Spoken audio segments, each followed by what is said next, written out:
Date आप लोग कैसे हैं। मैं आशा करता हूं कि आप लोग अच्छे होंगे। तो चलिए हम लोग वीडियो की शुरुआत करते हैं। वीडियो की शुरुआत करने से पहले मैं आप लोग से यही बोलता हूं, जो लोग चैनल पर पहली बार विजिट किए हैं आप लोग सिंपली चैनल को जरूर सब्सक्राइब कर लीजिएगा। सब्सक्राइब करने से आप नोटिफिकेशन को दबाना मत भूलिएगा, ताकि आपको वीडियो की लेटेस्ट इन्फॉर्मेशन मिलती रहे।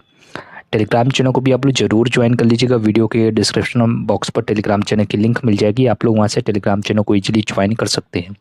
वीडियो की शुरुआत करने से पहले मैं आप लोग से यही बोलता हूँ, आप लोग वीडियो को पूरी तरह से वॉच करिएगा, ताकि आप लोग इस पर्टिकुलर इन्फॉर्मेशन के लिए कोई दूसरी वीडियो को देखने की आवश्यकता ना हो। तो मेक श्योर आप लोग वीडियो के लास्ट तक जरूर बने रहिएगा। तो चलिए बिना किसी देरी के हम लोग वीडियो की शुरुआत करते हैं। तो यहाँ पर आप लोग सिंपली देख सकते हैं, काफ़ी इंपॉर्टेंट यहाँ पर अपडेट है। और अपडेट क्या निकल के आई है, तो सिंपली आप लोग यहाँ पर पढ़ सकते हैं कि 10वीं का रिजल्ट 5% गिरा, यह 6 साल में सबसे खराब। ठीक है, तो कहने का मतलब ये है कि जो 10th का रिजल्ट है वो 5% से गिर गया है, और ये 6 सालों में सबसे खराब रिजल्ट मध्य प्रदेश का रहा है। इससे संबंधित एक और अपडेट है, उस अपडेट को पहले आप लोग को बता देता हूँ, फिर उसके बाद इस पर्टिकुलर इन्फॉर्मेशन के बारे में डिस्कस करेंगे कि इससे वर्ग 1 की पदवृद्धि को लेकर यहाँ पर क्या संभावनाएं हैं। यहाँ पर आप लोग सिंपली पढ़ सकते हैं कि माध्यमिक शिक्षा मंडल मध्य प्रदेश ने 12वीं बोर्ड परीक्षा के नतीजे घोषित कर दिए हैं। इस साल 64.49% स्टूडेंट पास हुए हैं। रीवा की अंशिका मिश्रा ने मैथ्स साइंस स्ट्रीम में 500 में से 493, और विदिशा की मुस्कान दांगी ने भी कॉमर्स में 493 नंबर हासिल कर ओवरऑल टॉप किया है। वहीं शाजापुर के जयंत यादव आर्ट स्ट्रीम और सिवनी की सना अंजुम खान बायोलॉजी में टॉपर रही हैं। ठीक है, इसी प्रकार आप लोग यहाँ पर भी पढ़ सकते हैं कि माध्यमिक शिक्षा मंडल मध्य प्रदेश ने 10वीं बोर्ड का रिजल्ट जारी कर दिया है। इस साल 58.10% स्टूडेंट पास हुए हैं, जबकि 41.9% स्टूडेंट जो है फेल हो गए हैं, जो कि काफ़ी ज़्यादा स्टूडेंट का यहाँ पर फेल होने का परसेंट है। यह 6 साल में सबसे कम है। पिछले साल की तुलना में 5.19% स्टूडेंट कम पास हुए हैं। मेरिट में 82 स्टूडेंट्स हैं, और जिनमें 37 छात्र हैं और 45 छात्राएं हैं। तो कहने का मतलब ये है कि 10वीं का जो रिजल्ट है वो काफ़ी यहाँ पर गिरा हुआ है, जो कि 41.9% स्टूडेंट फेल होना, ये काफ़ी ख़राब रिजल्ट मध्य प्रदेश का रहा है। ठीक है, तो ये सब आंकड़े हमें यह बताने की कोशिश कर रहे हैं कि शिक्षा व्यवस्था अभी सुचारू रूप से सही तरीके से नहीं चल रही है। देखिए, इन सब के पीछे पूरा मैटर क्या है कि अगर किसी स्टूडेंट का या ओवरऑल किसी का अच्छा रिजल्ट आता है, तो इसमें कई कारण हो सकते हैं, और ख़राब अगर रिजल्ट आता है तो भी इसके कई कारण हो सकते हैं। जो बात करते हैं, जो अच्छा रिजल्ट और ख़राब रिजल्ट के जो फैक्टर है वो बिल्कुल सेम है। अगर आपका रिजल्ट अच्छा आ रहा है तो उसमें भी सेम फैक्टर है, और अगर आपका रिजल्ट ख़राब आ रहा है तो उसमें भी सेम फैक्टर है। अब बात करते हैं कि फैक्टर कौन कौन से हैं। तो सबसे पहले जो फैक्टर है यह है कि विद्यार्थी कितनी रुचि दिखाता है पढ़ाई में, कितनी रुचि से विद्यार्थी पढ़ाई को करता है। और जो दूसरा यह फैक्टर है कि पढ़ाने वाले शिक्षक की क्या रुचि दिखाते हैं, किस रुचि से वह पढ़ाते हैं। ठीक है, तो दोनों फैक्टर आपको समझ में आ गया होगा। और जो तीसरा फैक्टर है वो यह है कि उनके अभिभावक कितनी रुचि दिखाते बच्चों की पढ़ाई में, कितना वो ध्यान देते हैं। ठीक है, उनकी सभी सुविधाओं का ध्यान रखते हैं, और जो भी घर का माहौल है कि घर के माहौल में वह क्या सीख रहे हैं, तो यहाँ पर अभिभावक का भी यहाँ पर महत्वपूर्ण स्थान होता है। और फिर बात करें उनके विद्यालय का माहौल क्या है, और साथ में जो विद्यार्थी हैं उनमें कैसा नज़रिया है अपने कैरियर को लेकर, तो ये सारे पॉइंट्स होते हैं। तो अगर रिजल्ट कम आ रहा है तो सिर्फ इसके लिए शिक्षक जिम्मेदार नहीं है। ठीक है, एंड और रिजल्ट अगर ख़राब आ रहा है तो इसके लिए ना ही अभिभावक जिम्मेदार है और ना ही विद्यार्थी जिम्मेदार है। तो बेसिकली यहाँ पर तीनों को हम जिम्मेदार नहीं कह सकते कि अगर रिजल्ट ख़राब आ रहा है तो ये तीनों जिम्मेदार हैं। सभी के बेसिकली देखा जाए तो कलेक्टिव रिस्पॉन्सिबिलिटी होती है। अगर रिजल्ट अच्छा आएगा तो भी यह नहीं कहा जा सकता कि विद्यार्थी ने अच्छी मेहनत करके रिजल्ट लाया है। शिक्षक व अभिभावक का यहाँ पर कोई रोल नहीं है। लेकिन फिर भी हम इस चीज़ों को एक दूसरे नज़रिए से देखते हैं कि अगर विद्यार्थी ने अपने अच्छे मार्क्स लाए हैं तो सभी फैक्टर, अगर विद्यार्थी अपने अच्छे नंबर्स लाता है तो सभी फैक्टर यहाँ पर कांस्टेंट होंगे। अब बात करते हैं कि सरकार की तरफ से यहाँ पर कमी क्यों हो। मतलब कहने का ये है कि 3 फैक्टर हैं, ठीक है। तो सभी फैक्टर पर अपना अपना यहाँ पर रोल होगा। जैसे कि अच्छे शिक्षक प्रोवाइड करना सरकार की जिम्मेदारी है, ठीक है। और बात करें अभिभावक की तो उनको अच्छा माहौल देना, और बात करें विद्यार्थी की तो विद्यार्थियों का काम यही है कि अच्छी तरह से पढ़ाई करना। तो बेसिकली तीनों का यहाँ पर काम डिसाइड होता है। अब इस पूरे मैटर को अगर हम देखा जाए सरकार के नज़रिए से देखा जाए कि यहाँ पर सरकार की क्या भूमिका है, तो यहाँ पर जो सरकार की बेसिकली यहाँ पर भूमिका है कि शिक्षक अच्छे से विद्यालय में उपस्थित होकर गुणवत्तापूर्वक शिक्षा प्रोवाइड करे। तो वहाँ पर सरकार, अगर मैं पूरे रिजल्ट को 100% मान लूँ, ठीक है, तो 100% ये मान के चलिए पूरा रिजल्ट है, तो यहाँ पर 33.33% आप लोग को पता होगा कि अगर 3 फैक्टर हैं तो लगभग 33.33 एज अ पासिंग मार्क्स आप मान सकते हैं, तीनों फैक्टर में डिवाइड होंगे, जिसमें से 66.66 अप्रॉक्स होगा वो विद्यार्थी व पेरेंट्स को मिलाकर हो गया है। अब बात करते हैं कि बचे हुए 33.33% के, जो कि सरकार के हित में आता है। अब हम सरकार के नज़रिए से इसको देखेंगे कि 33.33% के बारे में अभी हम लोग डिस्कस करेंगे, जो कि सरकार के पॉइंट ऑफ व्यू को हम लोग यहाँ पर डिस्कस करेंगे।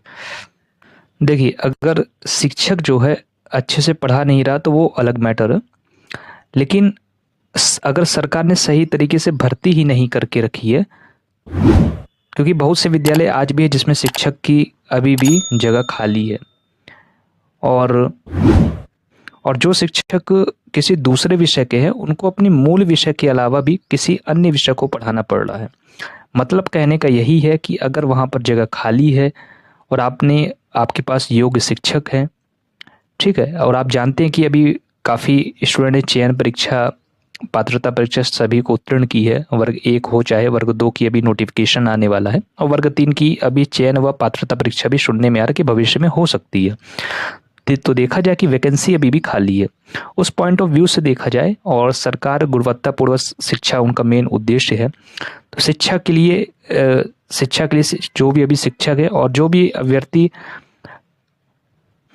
और वैकेंसी खाली होने के बावजूद भी सरकार जो है अभी शिक्षकों की नियुक्ति नहीं कर रही है, तो रिजल्ट आगे चल के और भी खराब आने की संभावनाएं हैं।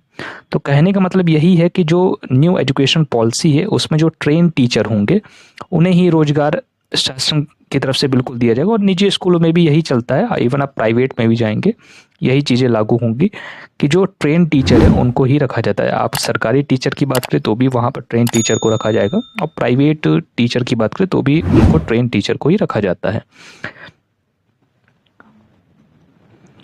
ठीक है। तो कहने का मतलब यही है कि आपके पास अगर ट्रेन टीचर है, बतौर उनका बीएड है, उन्होंने प्रशिक्षण भी किया हुआ है, दूसरा उन्होंने 2 पेपर को क्वालिफाइड किया है, और इसके बाद भी अगर ये रिजल्ट आ रहा है तो यहाँ कहीं ना कहीं देखा जाए, और आप सबसे बड़ी बात, पद होने के बाद भी आप नियुक्ति नहीं दे रहे हैं, तो यहाँ पर कहीं ना कहीं सरकार की कमी यहाँ साफ साफ देखने को दिख रही है।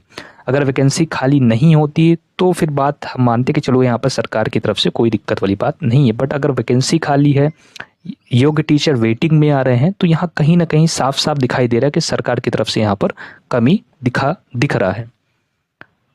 तो कहने का मतलब यही है कि अगर आप किसी राजनेता से या किसी अधिकारी को अगर आप ज्ञापन देते हैं तो ये सब वैलिड पॉइंट को नोट करिए कि अभी जैसे 10वीं का रिजल्ट जो है लगभग 5 से 10% गिर गया है, लगभग 6 सालों में से काफ़ी ख़राब हुआ है, और अभी इतने पद होने के बावजूद भी अभी नियुक्तियां नहीं दे पा रही है सरकार, और जो अच्छे टीचर्स है वो ज्ञापन वो मतलब वेटिंग लिस्ट में जा रहे हैं, और इसके बाद भी क्वालिटी एजुकेशन जो टीचर्स जो सरकार का मानना होता है, और उन्होंने कठिन से कठिन परीक्षा क्वालिफाइड करके भी यहाँ तक पहुँचे हैं, वो भी मतलब वेटिंग में जा रहे हैं। रिजल्ट आज 6 सालों में से काफ़ी ख़राब अभी हुआ है, और अगर इस पर ऐसे ही चलता रहा तो अभी रिजल्ट और ख़राब आएगा। तो इस पॉइंट्स को आप मेंशन करिए जब भी आप किसी भी अधिकारी या राजनेता को ज्ञापन देते हैं, तो ठीक है। अब बात करते हैं कि एमपी बोर्ड के बारे में, तो एमपी बोर्ड काफ़ी स्टैंडर्ड लेवल का भी पेपर बना रहा है, और आने वाले देखो में कुछ टाइम पर देखा जाए तो अभी पेपर काफ़ी स्टैंडर्ड लेवल पर एमपी बोर्ड तैयार करता है, और इसीलिए भी शायद हो सकता है कि जो स्टूडेंट रहते हैं वो अच्छे से तैयारी नहीं करते, इसीलिए भी रिजल्ट्स काफ़ी यहाँ पर ख़राब हुआ है। अब ऐसे ऐसे क्वेश्चंस आ रहे हैं कि स्टूडेंट जो है पहली बार उसको एग्ज़ाम हॉल में ही देख पा रहे हैं, ठीक है। तो कहने का मतलब ये है कि स्टूडेंट जो है उस क्वेश्चन को पहली बार एग्ज़ाम हॉल में देखता है और स्टूडेंट कभी उसको नहीं पढ़ा है। और यही रीज़न है कि अब क्वालिटी एजुकेशन देखा जाए तो अगर अब ट्रेन टीचर को यहाँ पर नियुक्ति नहीं किया जाएगा तो चीज़ें और काफ़ी ज़्यादा कॉम्प्लिकेटेड हो जाएगी, क्योंकि बोर्ड इन चीज़ों को लेकर बहुत क्लियर कट है। अब एक्चुअल में यहाँ पर बात क्या है वो मैं आप लोग को बात यहाँ पर बताता हूँ कि मध्य प्रदेश के जो एजुकेशन जो सिस्टम पूरा एजुकेशन स्ट्रक्चर है वो 2 भागों में बेसिकली यहाँ पर बटा हुआ है। पहला भाग है जो कि डीपीआई है और ट्राइबल, इनको एक पार्ट में मैं कंसीडर कर रहा हूँ, क्योंकि यहाँ से जो है रोजगार क्रिएट होता है, यहाँ से वैकेंसी जनरेट करके आप टीचर्स बनते हैं। और दूसरा फैक्टर है एमपीबीएससी का जो कि बोर्ड है, ठीक है, एमपीबीएससी जो बोर्ड है, तो 2 भागों में बेसिकली यहाँ पर बटा हुआ है। जो बोर्ड लगभग 12th तक जो बोर्ड करवाते हैं 10 और 12 इसके बारे में यहाँ पर बात है। जो ट्राइबल डिपार्टमेंट है और डीपीआई है वो टीचर्स प्रोवाइड करता है स्कूल में पढ़ाने के लिए, ठीक है। और ट्राइबल डिपार्टमेंट हो गया और आपका डीपीआई हो गया, इनका मेन फोकस ये रहता है कि जो टीचर्स है वो अच्छे होना चाहिए, जिससे क्या है टीचर जो व्यवस्था चल रही है वो पूरे सुचारू रूप से चले, उनका मेन फोकस ये होता है। अब बात करते हैं बोर्ड की, तो बोर्ड का मेन यही काम होता है कि जितने भी बोर्ड एग्जाम है चाहे वो 10 और 12 हो, अब तो 8 बोर्ड भी हो गया, तो इनको अच्छे से सुचारू रूप से चलाना। तो बेसिकली जो एग्जाम होते हैं चाहे वो 8 हो, चाहे वो 10 हो, चाहे वो 12 हो, उसका पूरा रिस्पॉन्सिबिलिटी बोर्ड के ऊपर आती है। अब बोर्ड, ठीक है, बोर्ड जो है वो एक तरह से इंडिपेंडेंट बॉडी है। वो हर राज्य में ऐसा होता है कि कोई पर्टिकुलर जो परीक्षा निष्पक्ष रूप से करवाए, जो विभाग टीचर रख रहा है वो वही अगर परीक्षा लेने लग जाएगा तो कहीं ना कहीं पक्षपात का मामला आएगा। क्योंकि आप लोगों को पता होगा कि अगर डीपीआई जो है और आपका ट्राइबल डिपार्टमेंट है, अगर यही बच्चों का पेपर लेने लग जाए चाहे 8, 10, 12 का, तो कहीं ना कहीं पार्शियलिटी हो सकती है, क्योंकि अगर बच्चों का पेपर हो रहा है मतलब टीचर्स का भी यहाँ पर पेपर होगा, ठीक है। तो कहने का मतलब ये कि अगर बच्चे पेपर देंगे क्योंकि वो 8, 10 और 12 को लेगा, तो कहीं ना कहीं उनको ये लगेगा कि हम, क्योंकि जो नियुक्ति कर रहे हैं वो डीपीआई और ट्राइबल डिपार्टमेंट कर रहे हैं, तो और उन पे ऊपर भी प्रेशर यही है कि अच्छे टीचर्स को किया जाए, तो इसीलिए जो है सरकार ने एक दूसरी बॉडी को बना दिया गया जो कि एमपीबीएससी है, ठीक है। तो इसलिए जो है यहाँ पर ट्राइबल डिपार्टमेंट का एक अलग, डीपीआई और ट्राइबल डिपार्टमेंट का एक अलग वर्क है, और जो आपका एमपीबीएससी का इसका एक अलग वर्क है, ठीक है। आई होप आप इस बात को समझ पाए होंगे। अब बात करते हैं जो बोर्ड की क्या मानसिकता है। बोर्ड का जो बेसिकली यहाँ पर मानसिकता यही है कि बोर्ड को स्टैंडर्ड पेपर तैयार करना है, क्योंकि अब बोर्ड जो है नेशनल एजुकेशन पॉलिसी को फॉलो करता है कि बच्चे अच्छे हैं, ताकि 12th पास करना है बस उनका उद्देश्य नहीं कि 12th अच्छे से पास, क्योंकि उनको फिर उनको इंजीनियरिंग में जाना है, फिर उनको मेडिकल डिपार्टमेंट में जाना है, और अभी भी क्योंकि वहाँ पर भी उनको सीबीएसई बोर्ड से कॉम्पीट करना है, आईसीएसई बोर्ड के बच्चों से उनको कॉम्पीट करना है, फिर वहाँ पर भी कंपटीशन है, क्योंकि अब कंपटीशन भी काफ़ी ज़्यादा हो गए। तो बोर्ड को जो है बेसिकली अच्छे लेवल का पेपर सेट करना है और बच्चों को यहाँ पर अच्छे कंपटीशन के लिए बेसिकली यहाँ पर तैयार करना है। इसलिए बोर्ड जो है अच्छे से अपनी अलग होकर काम करता है, और बोर्ड अपनी रिस्पॉन्सिबिलिटी को काफ़ी अच्छे तरीके से निभा भी रहा है, ये आपको भी पता है। जैसा कि व्यापम में क्या है, लगभग 5 से 6 क्वेश्चन गलत हो जाते हैं और उसके बाद क्या हो, वही क्वेश्चन रिपीट होते हैं, बट बोर्ड में ऐसा नहीं है, ठीक है। बोर्ड में ऐसे अभी भी कभी भी रिपीट क्वेश्चन नहीं होते और ऑब्जेक्टिव टाइप के क्वेश्चन भी कभी गलत नहीं होते। तो बोर्ड अपनी रिस्पॉन्सिबिलिटी को काफ़ी सही से निभा रहा है और सिक्योरिटी को भी ध्यान रखता है कि पेपर लीक ना हो। तो बोर्ड की बात करें तो बोर्ड अपनी रिस्पॉन्सिबिलिटी को काफ़ी सही तरीके से यहाँ पर निभा रहा है और परीक्षा में कोई ढिलाई भी नहीं करता, अपने पेपर को एक लेवल को स्टैंडर्ड मेंटेन किया हुआ है। जो इनपुट है वो टीचर्स देते हैं और वो इनपुट प्रोवाइड डीपीआई व ट्राइबल डिपार्टमेंट के द्वारा किया जाता है, क्योंकि वही जो टीचर्स को यहाँ पर नियुक्त करता है। उनके द्वारा अब जब आप परीक्षा लेते हैं तो परीक्षा जो है टीचर्स की व्यापम लेता है, और व्यापम भी वो इंडिपेंडेंट बॉडी है। कहने का मतलब यही है कि डीपीआई व ट्राइबल डिपार्टमेंट के पद यहाँ पर खाली हैं और हर विषय में चयनित विद्यार्थी काफ़ी पर्याप्त मात्रा में है और पर्याप्त वो मात्रा में अभी पद भी खाली हैं, तो वहाँ पर उनकी रिक्वायरमेंट देना चाहिए, क्योंकि ऐसा रिजल्ट अगर हमेशा आता रहेगा तो आगे चलकर यहाँ पर और भी काफ़ी ज़्यादा समस्याएं हो सकती हैं। बाकी मैंने आप लोग को प्रीवियस वीडियो में काफ़ी डिटेल इन्फॉर्मेशन दिया था पद के बारे में, और ठीक है पद ऑलरेडी हैं, ठीक है, तो पद की यहाँ पर कोई समस्याएं नहीं हैं। बात करते हैं कि अभी जो 8,720 पद है तो उसमें 5,000 टोटल फ्रेश पद हैं और उसमें भी 16 विषय में अगर डिवाइड करेंगे तो काफ़ी कम पद होते हैं। ठीक है। और अभी आप लोग को पता होगा कि जैसे कि मैंने आपको प्रीवियस वीडियो में बताया हुआ था कि डीपीआई ने आदेश करके जितने भी पद थे उनको वेरीफाई ऑलरेडी करवा लिया है। ठीक है। तो वो फर्स्ट काउंसलिंग में अगर वो पद नहीं बढ़ते हैं तो सेकंड काउंसलिंग में वो ज़रूर बढ़ेंगे और आपकी जो जितनी भी वेटिंग है, तो अगर सेकंड काउंसलिंग में बढ़ते हैं तो आपकी वेटिंग भी यहाँ पर क्लियर होगी। बट इसके लिए आप लोगों को क्या है, अथक प्रयास करना पड़ेगा, तभी आप लोग की बात हित में आएगी। तो ये थी बेसिकली यहाँ पर पूरी इन्फॉर्मेशन। आई होप आप लोग को वीडियो पसंद आई होगी, और वीडियो पसंद आती है तो इस वीडियो को लाइक जरूर कर दीजिएगा। चैनल पर पहली बार विजिट किए हैं तो चैनल को सब्सक्राइब जरूर कर लीजिएगा, बेल नोटिफिकेशन को दबाना मत भूलिएगा ताकि आप लोग को अपडेट मिलते रहे। और इस वीडियो को मैक्सिमम ज़्यादा से ज़्यादा लोगों के साथ शेयर करिएगा ताकि उन तक भी ये पूरी इन्फॉर्मेशन पहुंच जाए। और इस वीडियो को लाइक ज़रूर कर दीजिएगा ताकि काफ़ी लोगों के रिकमेंडेशन में आए और वो लोग काफ़ी इस वीडियो को देखें।